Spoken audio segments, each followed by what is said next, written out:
সর্বমঙ্গল মঙ্গলে শিবে সর্বার্থে সাধিকে শরণ্যে ত্র্যম্বকে গৌরী নারায়ণী নমস্তুতে।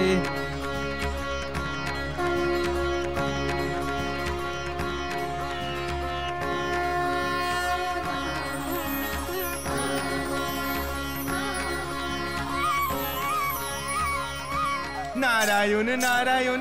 মাতা, সাথীর শরীরে এই যজ্ঞের প্রভাব লক্ষ্য করা যাচ্ছে।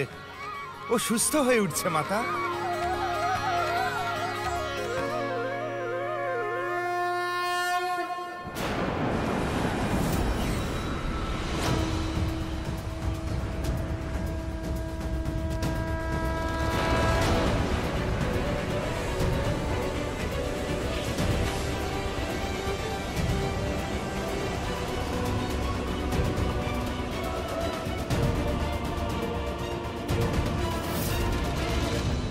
পবনদেব, আপনার গতিবেগ তীব্র করুন। আরে হঠাৎ করে এই তীব্র হাওয়া কোত্থেকে এলো? এই তীব্র হাওয়াতে তো যজ্ঞের আগুন নিভে যাবে।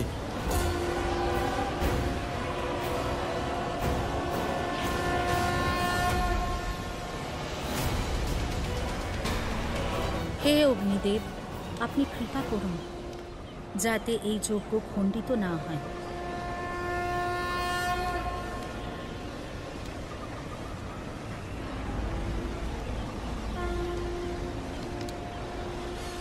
জয় সন্তোষী মা।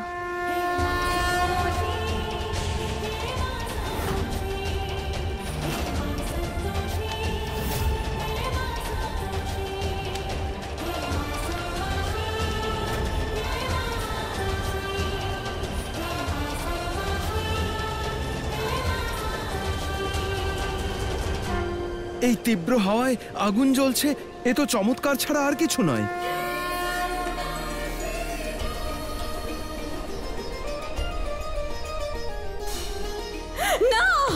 শান্ত হও কন্যা, শান্ত।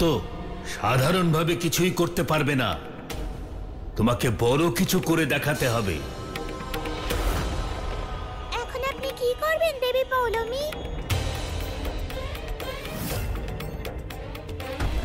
ওম ভূর্ভুবঃ স্বঃ তৎসবিতুর্বরেণ্যং ভর্গো দেবস্য ধীমহি ধিয়ো यो নঃ প্রচোদয়াৎ।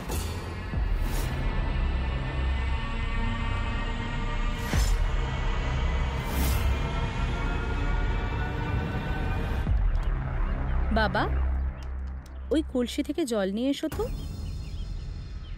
এনে দাও বাবা।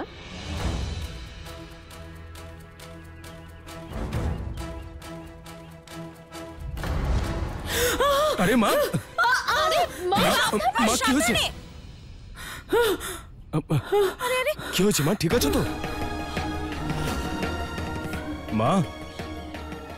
বাবা, যজ্ঞের সময় তোমার মনোযোগ যজ্ঞের দিকেই রাখো, নইলে পুজো ভঙ্গ হয়ে যাবে। তোমার মা তোমার চোখের সামনেই আছেন ইন্দ্র, তাও তোমার এত কষ্ট হচ্ছে। ওদিকে দেখো, স্বাতীর মা বাবা স্বাতীকে কত দিন ধরে দেখেননি বলো তো। ভাবো ওদের কতটা কষ্ট হচ্ছে। ঠাকুরমশাই শুরু করুন। ওম মাধবায় নমঃ স্বাহা।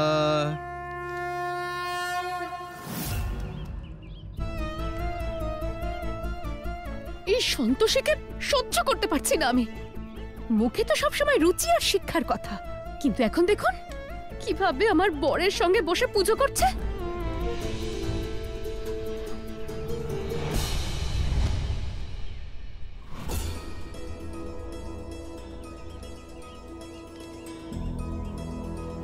দেবী, আমি আশা করছি যে দেবী পৌলমী আবার কোনো বিঘ্ন উৎপন্ন করবেন না।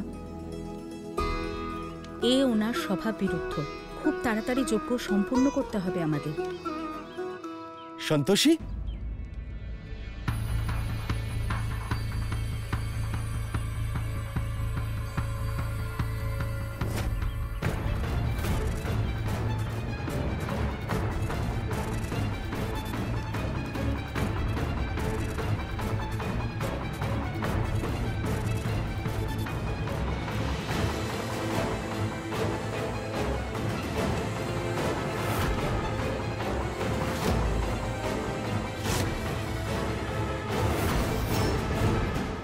মহাদেব, দেবী পৌলমী এই রূপে কি করছেন? এর অর্থ কি মহাদেব? অর্থ কিছুক্ষণের মধ্যেই জানা যাবে দেবী। তবে দেবী পৌলমীর সর্বদা একটি প্রয়োজন থাকে। সন্তোষী, তুমি ঠিক আছো তো? তুমি এখানে হঠাৎ করে কেন এসেছো? তুমি জানো কোথায় কোথায় তোমাকে খুঁজেছি? দেখো, আর কোনো নাটক করো না। তুমি বাইরে এসো, তোমার সঙ্গে কিছু কথা বলতে চাই। এবার দেখি আমি দেবী সন্তোষী আপনার এই ভক্তকে রক্ষা কি করে করেন। এসব কি বলছেন আপনি? আমি তো আপনাকে চিনিও না। আরে সন্তোষী, তুমি তুমি এসব কি বলছো বলো তো? তুমি আমাকে ভুলে গেছো, নিজের সন্তানদেরও।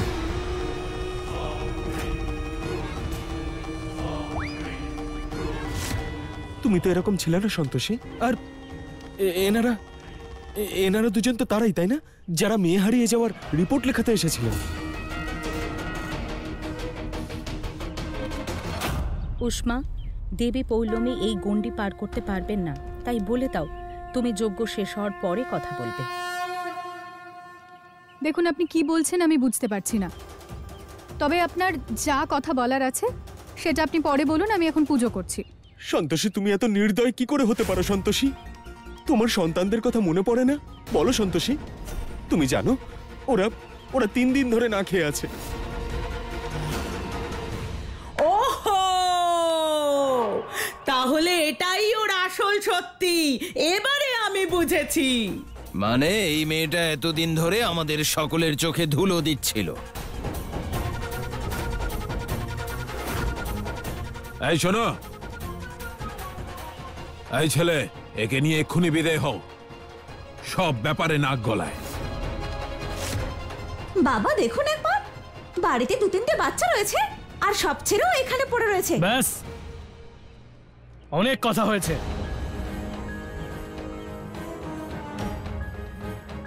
আর শুনুন, এখন এখানে পুজো চলছে। যা কথা বলার আছে পুজো শেষ হলেই বলবেন। এখন যান। আমার মনে হচ্ছে এখনো আপনারা কিছু বুঝতে পারছেন না যে ও এখানে কেন এসেছে আর কেন এই যজ্ঞ করাচ্ছে।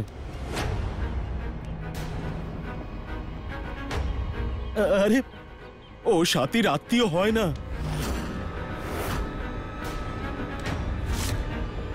সত্যি কথা বলতে স্বাতীকে তো চেনেই না।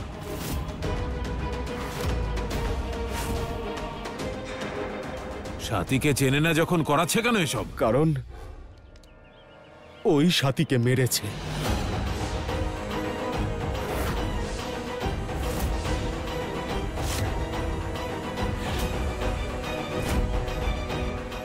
ওই হচ্ছে স্বাতীর আসল খুনি।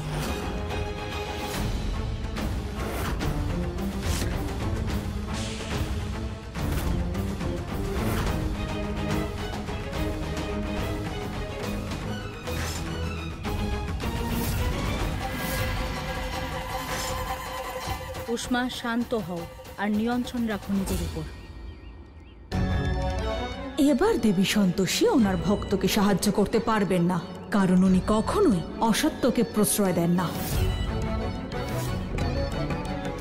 সত্যি কথা বলছি আমি। চন্দ্রগ্রহণের রাতে ও গাড়ি চালাচ্ছিল। একটা মেয়ে ওর সামনে ছুটে আসে আর ওকে ধাক্কা মেরে দেয়। তারপরই মেয়েটা মারা যায়।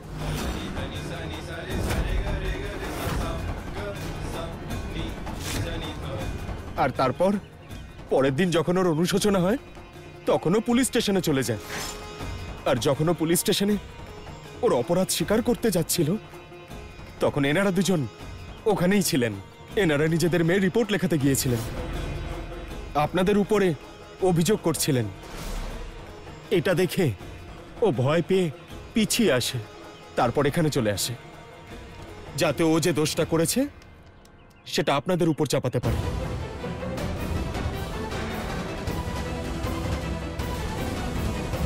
ইন্দ্র মিথ্যে কথা বলছে, বানিয়ে বানিয়ে সবকিছু বলছে। আমি এরকম করিনি। আপনারা বলুন, ও কি আপনার ভাইয়ের মেয়ে? কিছু জিজ্ঞেস করছি আপনাদের, ও সত্যিই আপনাদের আত্মীয় কিনা?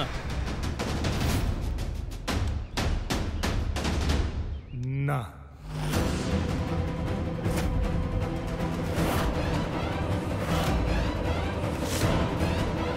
মেনে নিচ্ছি আমি স্বাতীর আত্মীয় নই, কিন্তু আমি এখানে স্বাতীর ভালোর জন্য এসেছি। তুমি ওর কথায় কান দিও না ইন্দ্র। তুমি এখন পুজোয় মন দাও, পুজোটা শেষ করে নাও। যাতে তোমার মন থেকে ওই মেয়েটাকে খুন করার বোঝা নেমে যায়, তাই না? ইন্দ্র, তুমি ওর কথায় কান দিও না।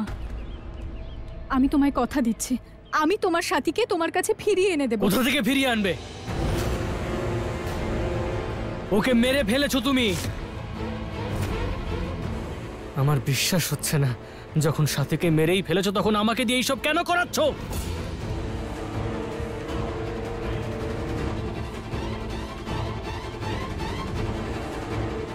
বাবা, আগে পুজো সম্পন্ন করো, তারপর এই ঝামেলা মেটাও।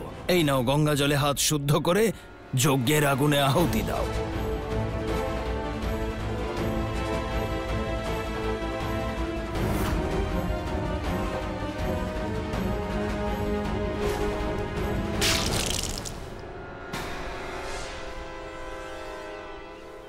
না,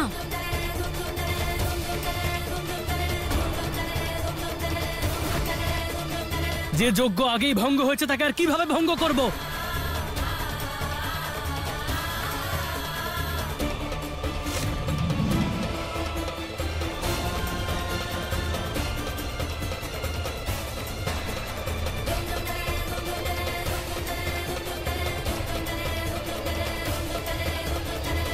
যাও, বেরিয়ে যাও, না হলে পুলিশ। বাবা, তুমি এক কাজ করো, পুলিশকে ডাকো।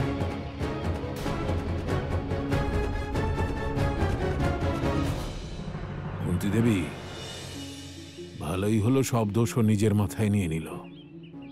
এখন আমরা সবাই সুরক্ষিত। এই শোন না ইন্দ্র, না না, এসব পুলিশের ঝামেলা টামেলা করে লাভ নেই। আমাদেরই ঝামেলা বাড়বে। বরং ওকে বল এখান থেকে যেতে। এখন দাঁড়িয়ে আছো কেন? বেরো। দেবী সন্তোষী, আপনি যদি আজ্ঞা দেন তাহলে আমি দেবী পৌলমীকে এখনই এই কাজের উত্তর দিতে চাই। আপনি জিজ্ঞেস করুন ওনাকে যে কেন স্বাতীর বিষয়ে ওনার এত আগ্রহ। দেবী, এর পেছনে কোনো উদ্দেশ্য তো নিশ্চয়ই আছে। উষ্মা, উদ্দেশ্য যাই থাক ঠিক জানা যাবে, কিন্তু আগে আমাদের ভক্ত সাথীকে সুরক্ষিত করতে হবে। প্লিজ সন্তোষী, চলো এখান থেকে। হ্যাঁ, নিয়ে যাও। আর এমনিতেও নিজের বউকে একটু কন্ট্রোলে রাখা উচিত।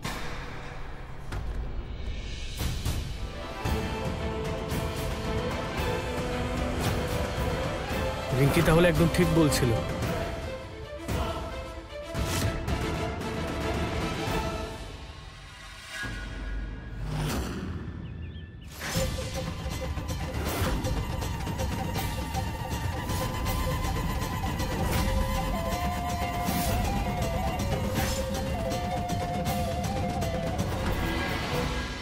খুব শুক্রবার শুক্রবার করে গলা ফাটাচ্ছিল, হ্যাঁ? দেখলে তো, একদিন আগেই সব খেলা শেষ। যাও উষ্মা, আমিও জানতে চাই দেবী পৌলমীর সাথীকে পুনর্জীবিত করায় এত আপত্তি কেন? যেমন আপনার আজ্ঞা দেবী। আজ দেবী পৌলমী নিজের রচিত মায়াতে নিজেই ফাঁসবেন। চলো চলো।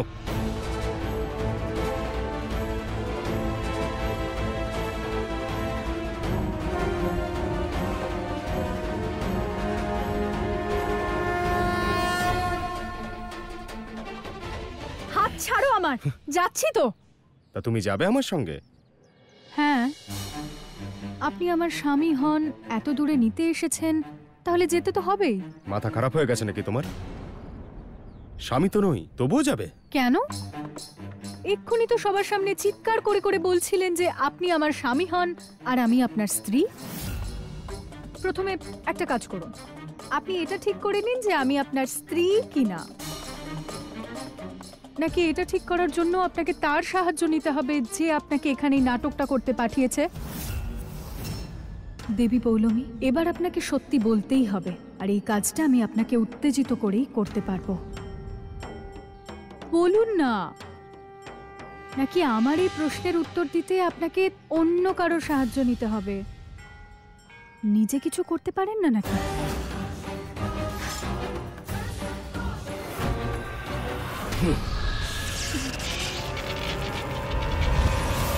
হয়ে গেছে নাটক শেষ?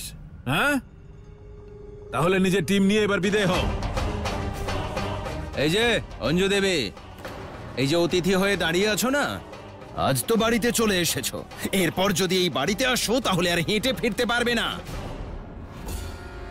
নিধি, আমাকে ভেতরে নিয়ে চলো।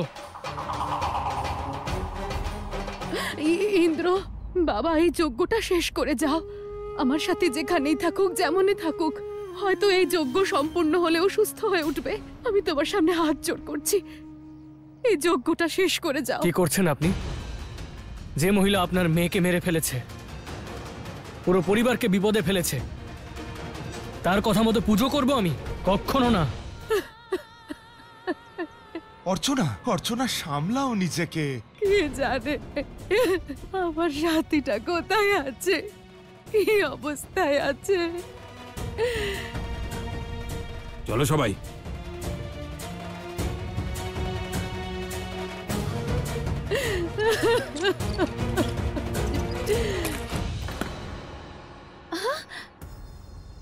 আরে এইটা ভাঙলো কি করে? ইন্দ্র, তুমি এখানেই বসো, আমি এখনই আসছি।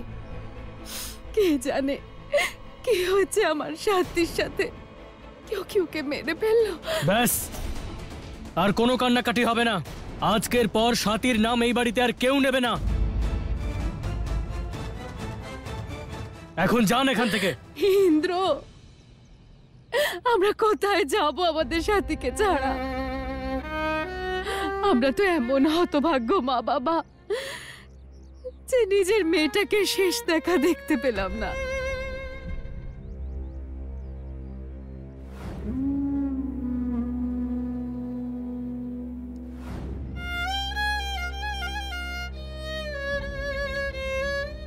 আপনারা নিরাশ হবেন না। কখনো কখনো ঈশ্বর চমৎকারও করেন। বিশ্বাস রাখুন আপনাদের আরাধ্যের উপর। তিনি আপনাদের মেয়ের সঙ্গে আছেন, আর তিনিই সাথীকে রক্ষা করবেন।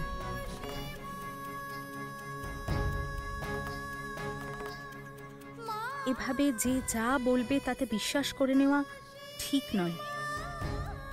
এই সময় শুধু আপনাদের মেয়ের ভক্তির উপরে বিশ্বাস রাখুন। দেখুন, যতটা দুঃখ আপনারা পাচ্ছেন, ততটাই দুঃখ সাথীর সন্তোষী মাও পাচ্ছেন। আমার দৃঢ় বিশ্বাস যে সন্তোষী মা নিশ্চয়ই কিছু না কিছু করবেন। শুধু বিশ্বাস হারাবেন না, কারণ ঈশ্বরের লীলা অপার।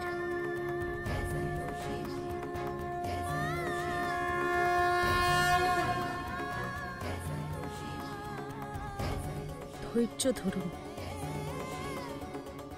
ঈশ্বর সব ঠিক করে দেবেন।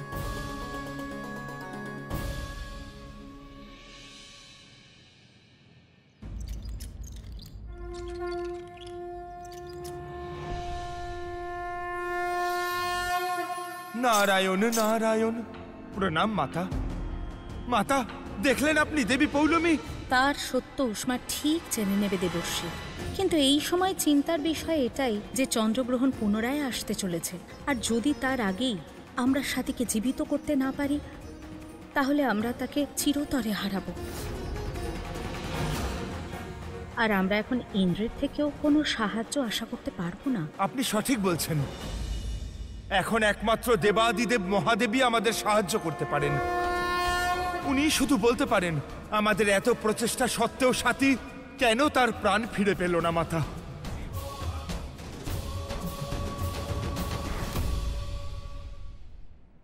আরে সবাই গেলে কোথায়? একটু চা তো দেবে নাকি? কুন্তি দেবী। হ্যাঁ আনছি। যাক, আপদ গেছে। কিরে ইন্দ্র, এবার খুশি তো? আজ বাপ ছেলে দুজনে মিলে বসে চা খাবো। হ্যাঁ, আরে পাহাড়ে চলে গেলে নাকি চা আনতে? আরে আনছি আনছি, এই যে। আরে 1 মিনিট দাঁড়াও, আগে বরং আপনি আমার হিসেবটা মিটিয়ে দিন, তাহলে আমিও এখান থেকে যেতে পারি। হ্যাঁ, টাকা। এই তোমার আবার কিসের হিসেব? হ্যাঁ, সন্তোষীকে তুমি তাড়িয়েছো নাকি যে টাকা চাইছো? যত সব। বাবা, ওকে টাকা দিয়ে বিদায় করো না এখান থেকে। আমি আর কোনো নাটক দেখতে চাই না, সাথের মুখ আর দেখতে চাই না আমি। হ্যাঁ, আমারও ইচ্ছে নেই যে এখানে থেকে তোমাদের মুখগুলো দেখবো রোজ, বুঝেছো? এই দাঁড়াও, দিচ্ছি। এই যে কুন্তি দেবী, যাও তো টাকা বের করে নিয়ে এসো। আমিও আর তোমার মুখ দেখতে চাই না। ভালো হয়েছে সাথী মরে গেছে। তুমিও টাকা নিয়ে বিদায় হও, এ মুখ যেন দেখতে না হয়।